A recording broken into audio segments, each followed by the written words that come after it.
Cheers, hello, and this is now the 5th episode of the Heavenly Tea. It's me on my own because we've got various people who have had to cancel busy, weird, interesting situations, but don't worry, we'll probably have a rush of them coming in. So I'm going to do my session today. I've been inspired to have a little tea chat with you.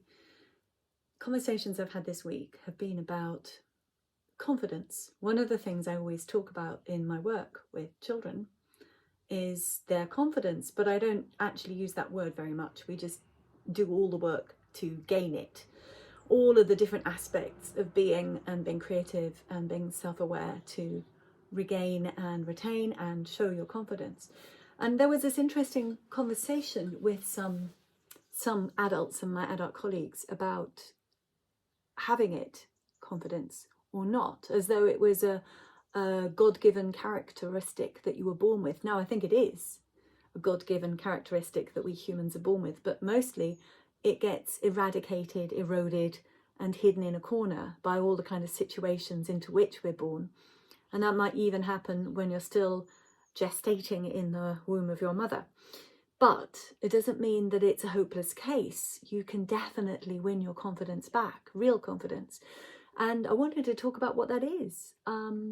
This series is all about people being able to express themselves over seemingly normal things, but actually issues that make or break your day, your week, your relationship to yourself and to the people around you, your feeling of success, happiness. So all of those things are what we talk about, the ordinary in an extraordinary way. And for me, confidence is about trust, self-trust, which you could say is an aspect of self-love. Of course, there are so many people who say, oh yes, you must love yourself more. We all know that, but it's like, oh yeah, I don't know how to. So confidence is an aspect of that, self-love. Trust. Trust in what? You can trust in all kinds of things, other people's authority, what they tell you to do, what you should do, or something else. Of course, what I'm always leaning towards, and all the people we'll be chatting to over the weeks and months to come, it's all about this inner knowing, the wisdom, the connection to your source energy, your soul essence, your spirit intelligence. And that's where the true trust comes from. And that you can relearn. And it's very easily lost. So every time I'm interacting with anybody, but most of all when I'm interacting with children, I am reminding them, cajoling in a fun way, only cajole in a fun way, a teasing kind of gentle way. You have to be gentle and kind always. But every opportunity I present is to listen to something. There's usually a thought, and it comes from inside. And most of us throw that thought away really quickly. It'll bubble into our minds, and I can watch it literally being thrown away in people's face. You can see it. It's a moment. There is a moment where their face changes. There's a relaxation. The eyes sparkle and they're bright. And then the next moment, almost always, people have thrown it away. It's like, oh, it only came from me. It was just an idea. Oh, it's just an idea. It can't be good. I shouldn't take that seriously. And they chuck it in the bin. And that's the thing I say, well, hang on a moment. You just had a thought, didn't you? You just knew what to do. What was it you just knew what and how to do? What was it you were going to say? What was that thought you had? And it seems to be so normal, seems to be so irrelevant. But my God, it's the difference between knowing yourself, following your intuition, your inner tuition, your inner spiritual awakened sense of a soul, or not, and ending up giving over your power. Yeah, that phrase, giving up your power, giving over your power, which is what most of us are doing. Giving over your power to someone else. Should I do it like this? It's like, no, well, I mean, you could, but how do you want to do it? What does it feel right for you?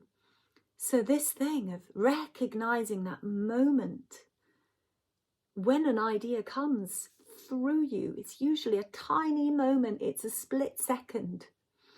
It's a momentary impulse, a thought, an idea, an image, a feeling, a sense.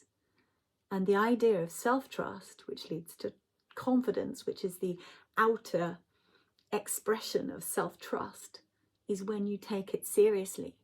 Not in a heavy, serious way, but you just listen to it, listening to ourselves, because we are bombarded by so many things. I mean, just think of the whole MK Ultra situation, which was a group of people who decided that they could use the technology that they had been developing over decades to program our minds with thoughts via frequency insertion into the media that we watch and consume. Yeah, just a simple media pattern turn, a frequency shift, even in our music. I mean, it was rumored that the Nazis changed something in our music, but it was bigger than that. It wasn't just the Nazis, but during the Second World War, the frequency given to the musical tone of A was changed from 436 hertz to 440 hertz. Tiny, tiny shift, 4 hertz. But actually that tiny shift took all of the frequencies of music which were aligned to the letter A and shifted them a little bit further away from our natural biology, from the impulse and natural frequency of our heartbeat.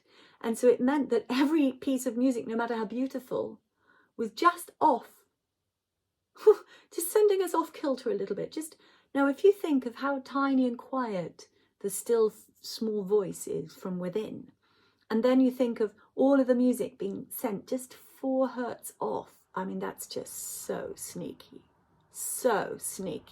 nasty, brilliant, horribly clever and disgusting to do that to our lovely humans.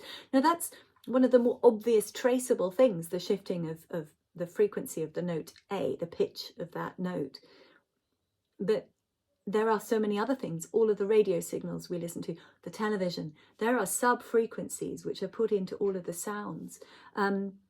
During the 1960s, when we had that enormous boom of pop music, there were musicians, or let me say more accurately, producers. Duncan Cameron is one of them, self-proclaimed, if you look at his Montauk series books, of his job was to insert secret sub-frequencies into the popular music of the time, from the Beatles to the Doors. I mean, the list was endless. He was in charge of doing that, and he was specially trained to do it through all the strange experiences he's had. That's another massive conversation that would need a whole lot of tea, or probably a whole tea chest to talk about that. But so there's music, television. I mean, if you look at any of the Doctor Who series, you may be a Doctor Who fan even if you don't live in the UK. They've kind of shown it very clearly in lots of different episodes of how it's so easy to manipulate people through frequencies put out through the television. So it's not only sound and subsound and supersound, those are the two above and below we cannot hear with our human ears, but we can feel them because there is still an energy wave pushed towards us. There are also other frequencies being pushed through the air. I mean, our broadband is something we can't see, we can't touch it, but when you turn the button on of your router, you can certainly experience it, because you can then activate things in your computer that you couldn't otherwise and gain new information. So there's all of these frequencies floating through the air around us. We are frequency. We are solidified into frequency. And any slight manipulation will take us away from our internal frequency messages. It can disrupt it. So we can receive information and think it's us, and actually it's some other aggressive entity trying to push through us.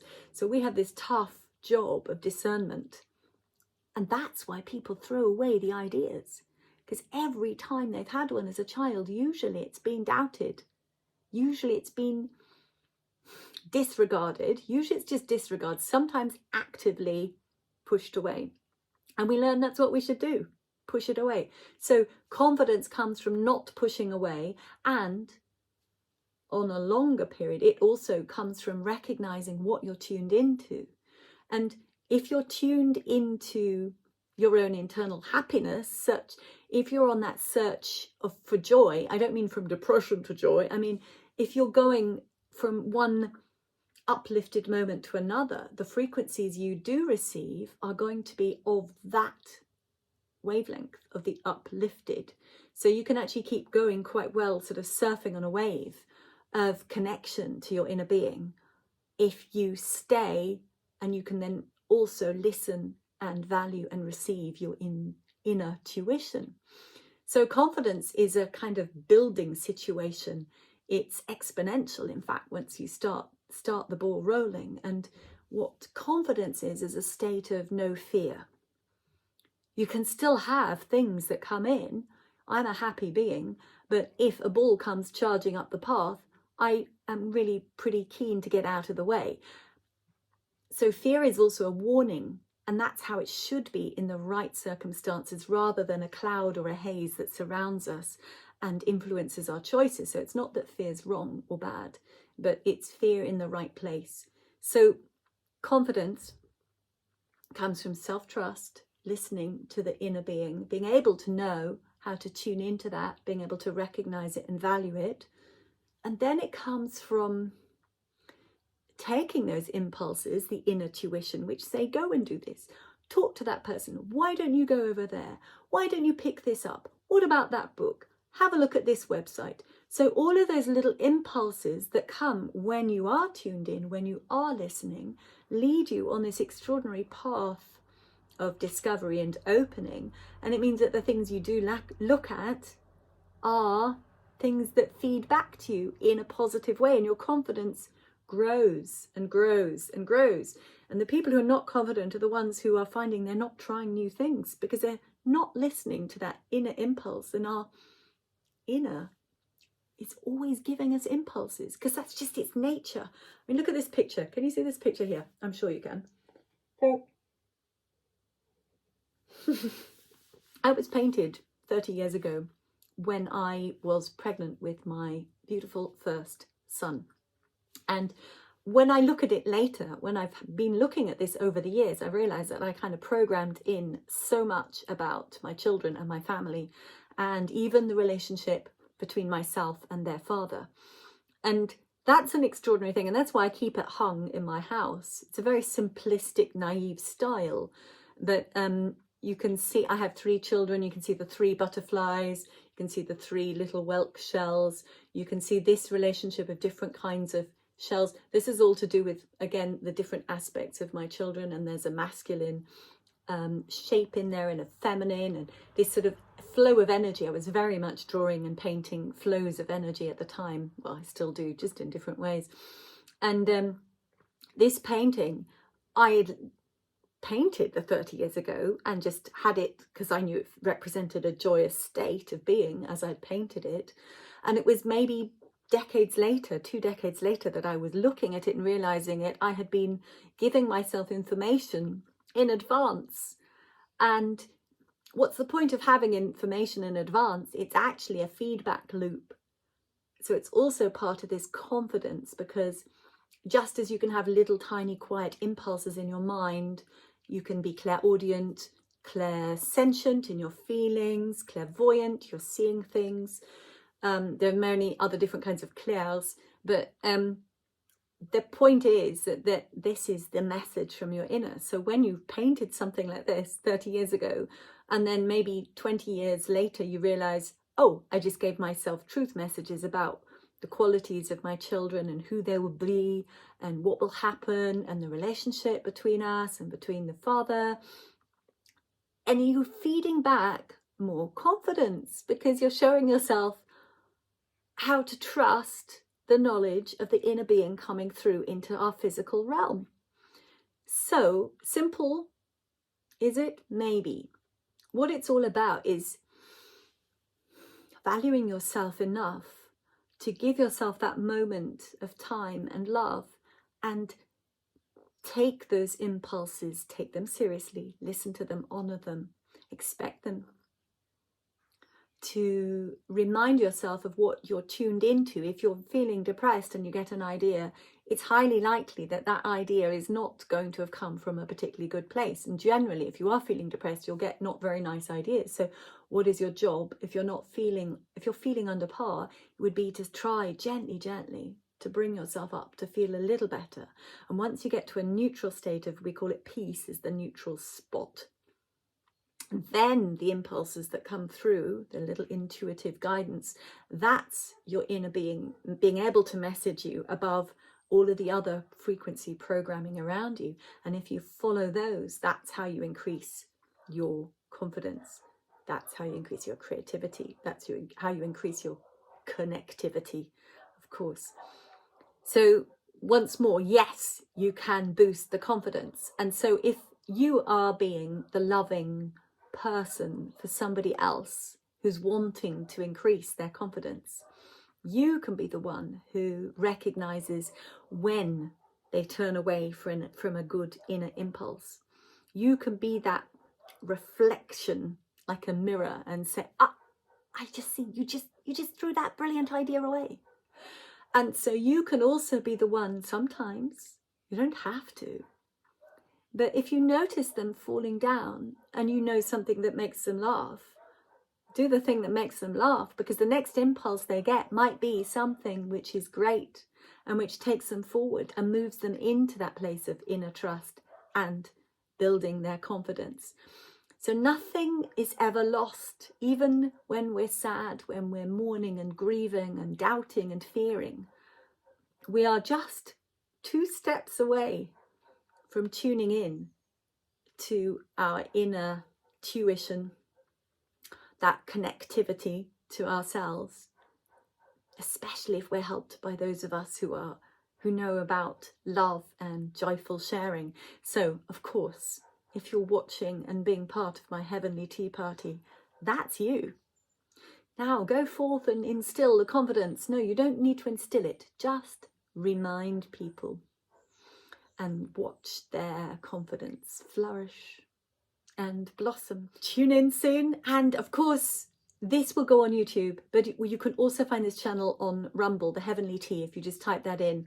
I tend to use my name, Isabel MA, and also Inspiration. Those are my different channels around the internet. But if you put in the Heavenly Tea, you'll find it. And you'll find us and our tea chats. And so, adieu. Happy drinking.